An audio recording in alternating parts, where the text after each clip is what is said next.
আমাদের সমাজের ম্যাক্সিমাম মানুষ ক্ষমা করতে জানে না। যারা ক্ষমা করে তারা অনেক ভালো থাকে, কিন্তু আমাদের সমাজের ম্যাক্সিমাম মানুষ ক্ষমা করতে জানে না।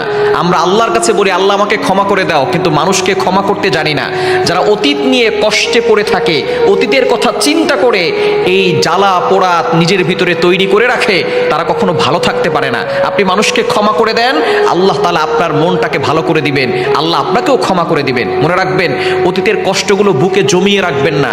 যারা এই অতীতের কষ্টগুলো জমিয়ে রাখে, বর্তমানে চিকিৎসা বিজ্ঞান বলছে তারাই বেশি স্ট্রোক করে, ব্রেন স্ট্রোক বলেন, হার্ট স্ট্রোক বলেন, এগুলো তারা বেশি করে, কেননা তারা অতীতের কথাগুলো নিজের ভিতরে চাপিয়ে রাখে। সুতরাং অতীতে কে কি আপনাকে বলেছে, কে আপনাকে কষ্ট দিয়েছে, সেগুলো ভুলে যান। আপনি ভবিষ্যৎ নিয়ে চিন্তা করেন, কিভাবে আপনি আল্লাহর ইবাদত করবেন, আল্লাহর জমিনে আল্লাহর রাজ কায়েম করবেন, কোরআনের রাজ কায়েম করবেন, সেটা নিয়ে আপনি চিন্তা করেন। তাহলেই আপনি শান্তিতে থাকতে পারবেন। মানুষকে ক্ষমা করে দেন।